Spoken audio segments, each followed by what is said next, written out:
Happy Saturday. This is Joseph R. Wheeler III, artist, founder, president of the ONYXCON Foundation.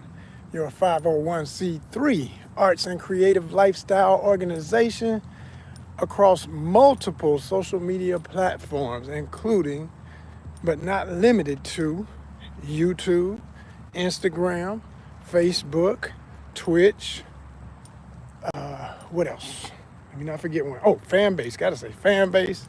You know what I'm saying? We get it in. We do our thing. And I'm especially proud to say that we are, as of right this moment, thanks to you who are part of my monetization nation. What is that? That's everybody who's ever subscribed, ever sent money. There's different levels to being in the monetization nation, okay? If you are subscribed and that if you're subscribed here, you're a part. You know what I'm saying? If you subscribed on any of those other entities I just said, you're a part. Especially if you subscribe for the money on Instagram or on Fanbase, where it's both $4.99 a month. And you get the extra perks of being on that level. You get to be a part of, if you wish, to participate in what we call the ONYXCON fishing tournament, which technically you can only, now we used to make it completely free, but we decided, nah, hey man, life costs right about now. It always did, but we gotta get what we gotta get out of it. So again, back to that monetization. So we asked that everybody at least put in that $4.99 over on Instagram or on Fanbase, okay, at ONYXCON. That's how you do it over there, at ONYXCON on Instagram. And that's for the 17,000. You ain't gonna have to worry which page you on. It's the one with 17,000 followers, but we need that many subscribers, and we can barely get them to subscribe. But we keep knocking on all the doors until somebody wake up and realize, damn, you should have been done that. But we're gonna get them. We're gonna get them. We got a few people. Shout out to my 18 or 19, I think it is, that have subscribed. Most of them came in when it was back at 99 cents. I had an early introduction price of 99 cents a month. And if you know anything about the way Instagram works, it stays at 99 for those people. Now, if they drop off as subscribers and decide to come back, they're gonna pay $4.99 because that's the new price. So I got one at least that's at one or two at about two at $4.99. I'm very happy about that because those some real ones there. You know what I'm saying? And that's what we're looking for. We need people like that who understand that all of this is part of a goal system of reaching a certain level of financial stability as a 501c3 nonprofit. So yeah, thank you for all those who do that.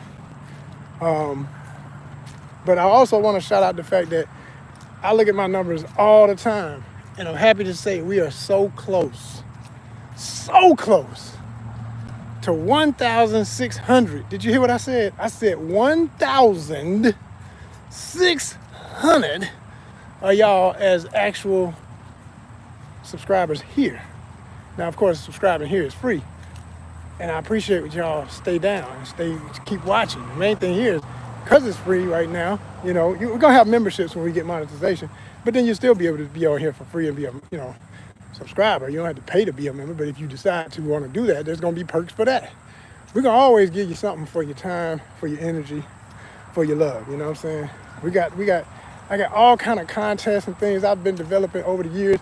And I've announced them here and on Instagram. And it's funny because a lot of times, with the exception of the ONYXCON fishing tournament and a few other incentives, no one is truly taking advantage of those opportunities yet. But I know what's gonna happen. See, when the numbers get way up there, when we start hitting them hundreds of thousands, hell, even tens of thousands, and people start, making their own videos about how much they love ONYXCON, not prompted by us, just people saying, oh man, I got this because I'm with them and I gave a donation and I was entered into this contest and this raffle and man, I won this. Look at this jersey I got. Look at these shoes I got. Look at this comic book collection I got. This miniature set of comics or something or a toy or what.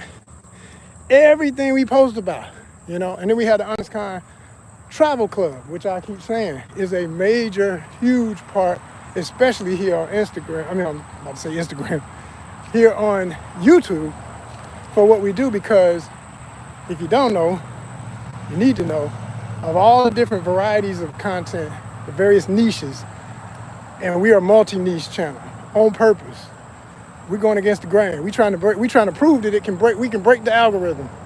And it's a long way to the top, but we still climbing. You know what I mean? Because I knew when I decided to do that, that just by being bold enough to say it, other people do it.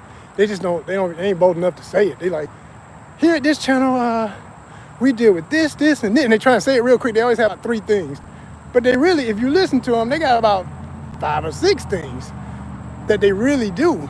Maybe they can't do all of them as much as the other because it's expensive, especially if travel is one of them. Then you got the people who all they do is mostly travel, but they don't only want to focus on their travels. They also want to focus on a few other things. So they try to branch off into other things. And what's weird about audiences, because you're letting the robot control. People say they don't want this control, but you're letting it happen every time you allow the algorithm to tell you what you like. If you like everything that we do, for example, here at ONYXCON, support everything we do here at ONYXCON. That's how it really works. If you're looking at everything, if you're subscribed, and whether you watch all of I get it. If you ain't into fishing, you ain't into fishing, but stick around. I'm gonna post some more shoes you like if y'all into sneakerheads, okay? If you're into sneakerhead, so what? You're gonna like some of the clothes I post. Hell, you might like what I'm wearing. You know what I'm saying? If you like travel, but maybe you don't like the places I've been so far, but you can't wait to see where I might go next, okay. You see what I'm saying? It's too many options. Like, we got ONYXCON rides. Like next time that's not something I cover a lot. That would be an example of something we don't do as regular here, because unless I'm just like walking like right now and I see a car that's just so dope, I can't pass it. Oh, hold on, y'all, I gotta get this. Oh yeah. And I get, and later on that become one of those 1-minute videos that y'all go crazy for, and it be hitting thousands. Like I've literally had videos like that. Like I'll get a souped up car, and then I got the same weekend I got this souped up bike. And then when I say bike, I don't mean motorcycle. I mean literally a bike. Guess what won? Of all the content that would have been fitting into ONYXCON rides that weekend, folk was going crazy about that bike. It was just a nice little cruiser, based on a lowrider bike. It had these wheels on it. The wheels was fresh, because they looked like gold spoke Dayton's. They really did look like Dayton's. And I got this quick video of this dude. I was just literally waiting at the stoplight, about to cross the street. And I was on the belt line. If you know Atlanta, you know about the belt line. It's one of the major walking areas that everybody likes to walk in the city. And I was like, yo, I gotta get this. So I just got a quick shot of it. Folk love that. And that's what I've learned generally. If anybody does content, you wondering like, what should I post? Post what you love, man. What you love is not just what you love. If something in you is saying, ooh, somebody else gonna say, and it's gonna we all one in that way. Somebody else gonna like it. It's probability. If it made you say, damn, somebody else saying, God, it's like that. It's like that.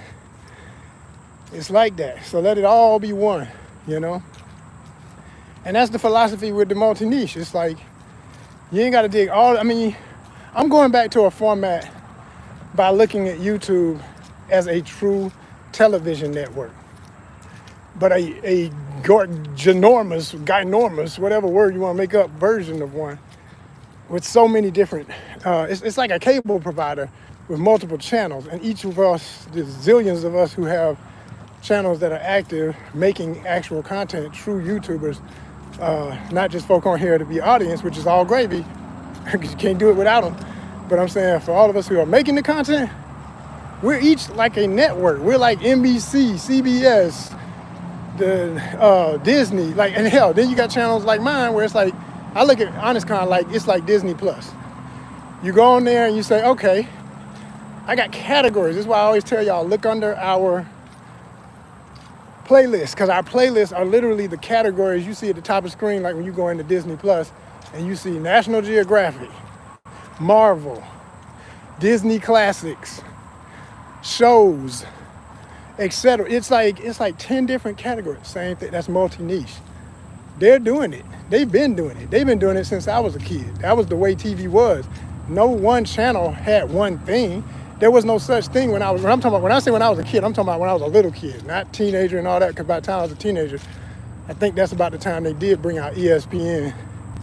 And like, y'all just really, a lot of y'all young folk really don't even understand how much has changed in the last few decades. Like, literally, there was a time that stuff y'all take for granted just simply did not exist. Like, hundreds of channels? What the hell is that? We didn't have hundreds of channels when I was a kid.